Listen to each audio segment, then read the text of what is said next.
Bem, gente, voltando aqui ao nosso debate sobre o curso Licenciamento e Fiscalização Ambiental, aspectos introdutórios, a gente vai fazer um pequeno contexto histórico sobre como se deu essa obrigação do Brasil, assumir essa questão ambiental, o controle ambiental, a obrigação de se exigir das empresas estudo de impacto ambiental, licenciamento ambiental e etc. A gente teve como marco aqui, um marco zero dessa questão de criação de órgão, a Conferência de Estocolmo.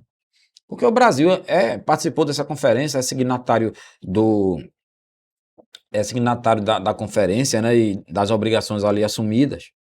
E a gente teve no princípio 17 o seguinte dizer: deve-se confiar às instituições nacionais competentes a tarefa de planejar, administrar ou controlar a utilização dos recursos ambientais dos estados com o fim de melhorar a qualidade do meio ambiente. E assim foram criados alguns órgãos e entidades no Brasil inteiro. A gente teve, a nível federal, a Secretaria Especial do Meio Ambiente, a SEMA, que era ligada ao Ministério do Interior, lá em 1973. E, por sua vez, esse ministério era ligado diretamente ao presidente da República. A gente teve a Fundação Estadual de Engenharia do Meio Ambiente, a FEEMA, lá no Rio de Janeiro, em 1973. A gente teve a Companhia de Saneamento Básico do Estado de São Paulo, a Sabesp, em 1973. E em Pernambuco, a gente teve o quê? A gente teve a CPRH, a Companhia Pernambucana de Controle da Poluição Ambiental e da Administração de Recursos Hídricos, que, como sigla, tem a CPRH. Ela foi criada em 76 como uma sociedade de economia mista e tinha um capital social de 100 milhões de cruzeiros na época. Aquela companhia de 76, ela foi extinta em 2003. Ela deixou de existir como uma entidade da administração indireta e a CPRH virou uma agência estadual do meio ambiente, continuando com a mesma sigla, né, mas virou uma autarquia. E continuou sendo a responsável pela execução da política estadual do meio ambiente.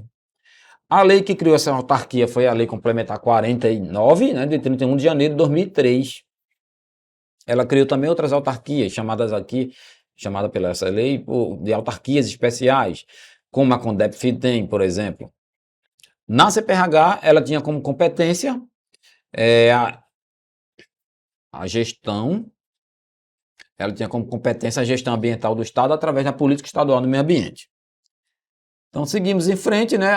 Hoje, a Lei 14.249 é bem clara já no seu primeiro artigo e diz que a execução da política estadual do meio ambiente é a competência da CPRH.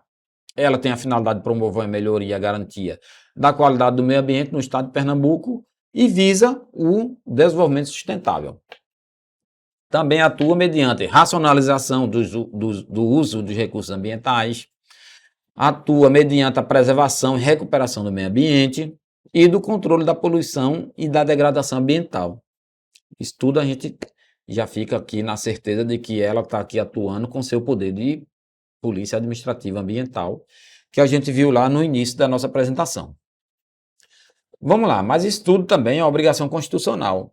Isso não é texto só de lei infralegal. A Constituição, desde 88, diz que o meio ambiente, que todos têm direito ao meio ambiente ecologicamente equilibrado, e a Constituição chama de bem de uso comum do povo, e essencial à sadia qualidade de vida, impondo-se ao poder público e à coletividade o dever de defendê-lo e preservá-lo para as presentes e futuras gerações. Aqui a gente tem incutido o princípio de desenvolvimento sustentável. Tá bom? A Lei 14.249 já diz de cara que a CPRH é a detentora do poder de polícia administrativa, logicamente dentro do âmbito da competência dela, que são as questões ambientais.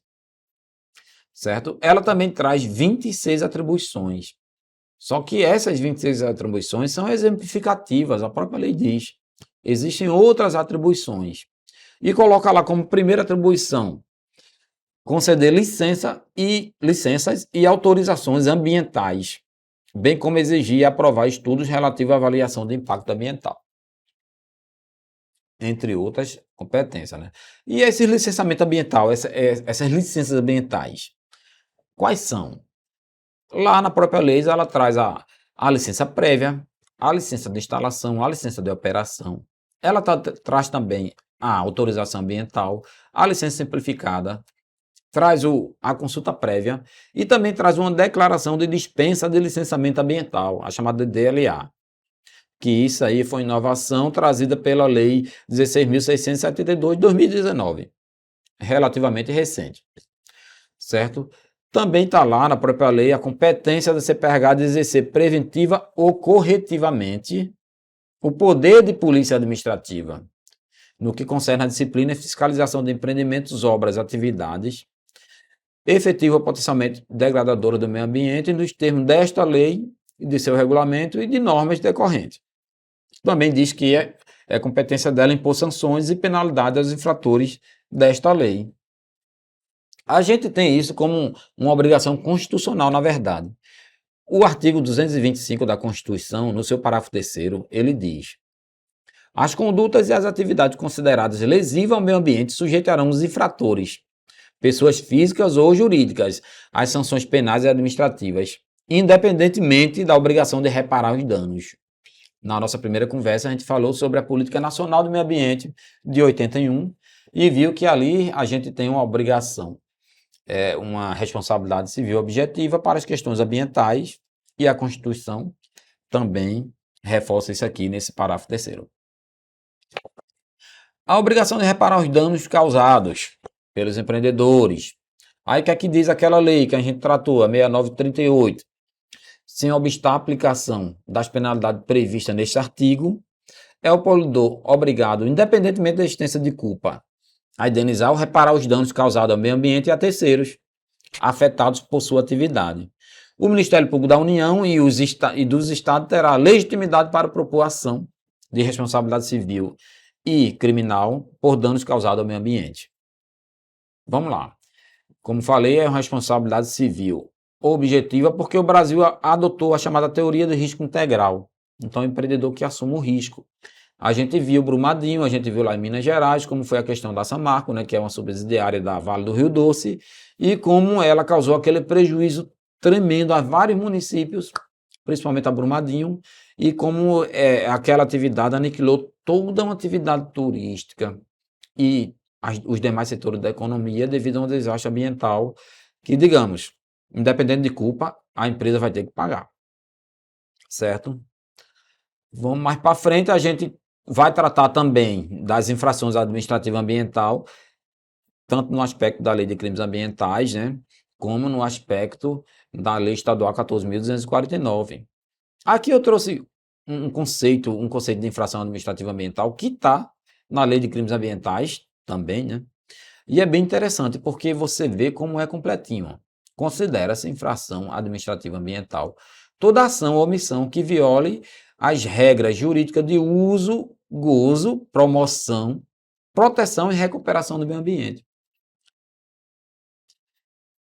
Aquele exemplo da Reneste que eu acabei falando no vídeo anterior, ele gerou uma multa de 705 mil para a refinaria Abreu e Lima, certo? E ainda a obrigação de fazer, de corrigir aquela poluição, de conter a poluição naquele determinado área, por isso que a gente viu aquelas faixas de contenção lá, certo?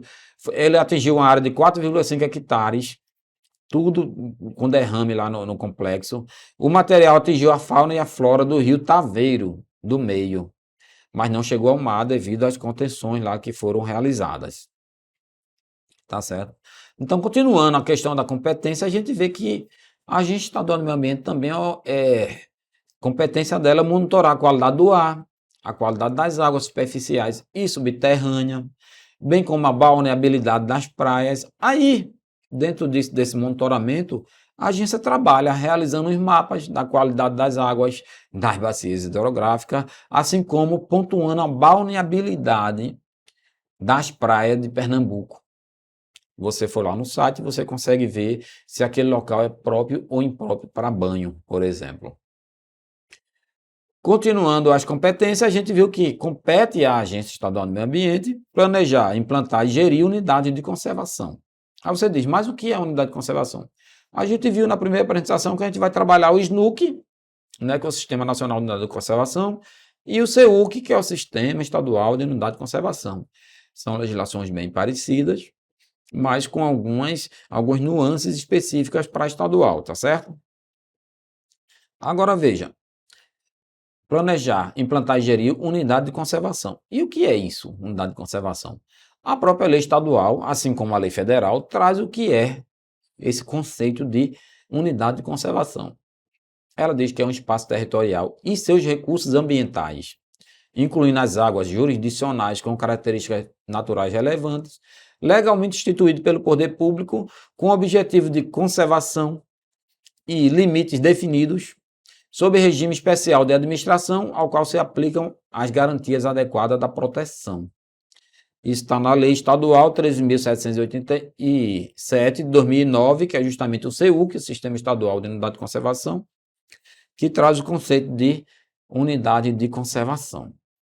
Aqui, como exemplo, eu trouxe aqui Fernando Noronha, é uma unidade de conservação estadual e federal também, o ICMBio atua lá também.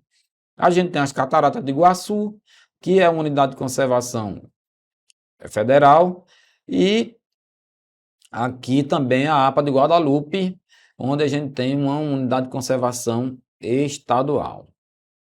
Continuando a competência da Agência Estadual do Meio Ambiente, a gente pode dizer que promover a gestão ambiental do Estado de Pernambuco. Mas o que é isso, promover a gestão ambiental? Promover ações voltadas à conservação e recuperação dos ecossistemas de sua diversidade.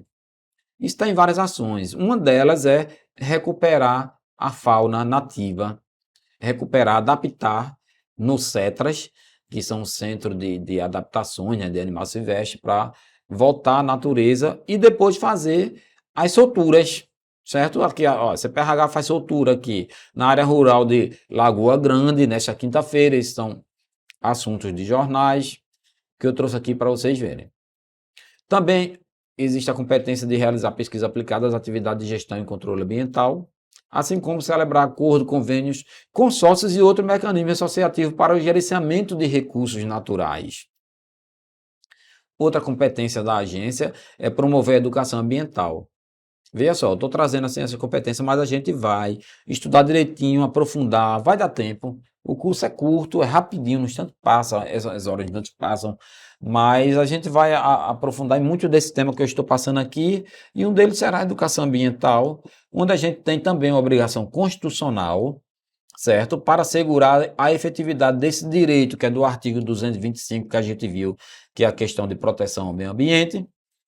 A incumbe ao poder público promover a educação ambiental em todos os níveis de ensino e a conscientização pública para a preservação do meio ambiente. Então, compete à CPRH promover a educação ambiental orientada para a conscientização da sociedade no sentido de preservar, conservar e recuperar o meio ambiente e melhorar a qualidade de vida da comunidade, né?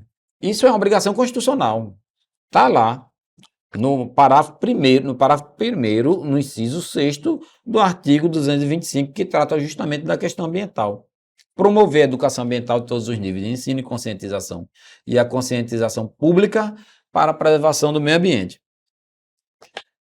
Para isso também foi lançada uma lei federal, a Lei 9795 de 99, que dispõe sobre a educação ambiental e institui a Política Nacional de Educação Ambiental e dá outras providências. Não é o nosso foco do curso, mas são leis que tangenciam a temática ambiental e que a gente tem que também adentrar um pouco nessas leis. Até porque o sistema jurídico nosso, né, o arcabouço jurídico nosso é sistêmico, né? Uma lei se abraça com a outra e assim vai. Dando continuidade à competência, também compete à agência contribuir para a capacitação de agentes públicos e da sociedade civil para o exercício de atividade que visa a proteção ao meio ambiente. Isso existe mesmo, muitas vezes a CPRH vai fazer uma ação e ela não faz uma ação só repressiva, ela faz uma ação educativa também, onde informa as pessoas que entreguem seus animais voluntariamente, que não vão sofrer multa por isso, faz parte também e compete à Agência Estadual do Meio Ambiente. Assim como a requisitar informações de órgãos, instituições e entidades públicas e privadas sobre os assuntos de sua competência, E também, ó, realizar a inspeção veicular de gases e ruídos, conforme estabelecido pela legislação federal e estadual em vigor. Emitir certidão negativa de débito ambiental, CNDA, assim como a certidão negativa de débito ambiental com efeito de positiva, com efeito negativa, que diga, CPEN. Administrar também o cadastro técnico estadual é sua competência. O que é esse cadastro técnico? Esse cadastro técnico é algo obrigatório para as empresas que estão ali elencadas numa lei estadual, precisam fazer essa inscrição no cadastro técnico estadual para depois ser cobrada a taxa, que a gente vai ver lá na parte de licenciamento, né, que é chamada taxa TEFAP, taxa de controle e fiscalização ambiental. Certo? E realiza também o controle ambiental do uso dos recursos e atividades florestais, assim como o transporte, o beneficiamento e a comercialização de produtos ou produtos florestais. Esse inciso aqui a gente vê que se casa bem, né, se comunica bem com a Lei Federal 12.651 de 2012, que é chamada o Código Florestal Brasileiro. Outra coisa que a CPH faz é analisar e emitir pareceres e estudos de impacto ambiental, bem como outros estudos ambientais. Não só existe o estudo de impacto ambiental e respectivo relatório de impacto ambiental, existem outros estudos e a gente vai ver mais na frente.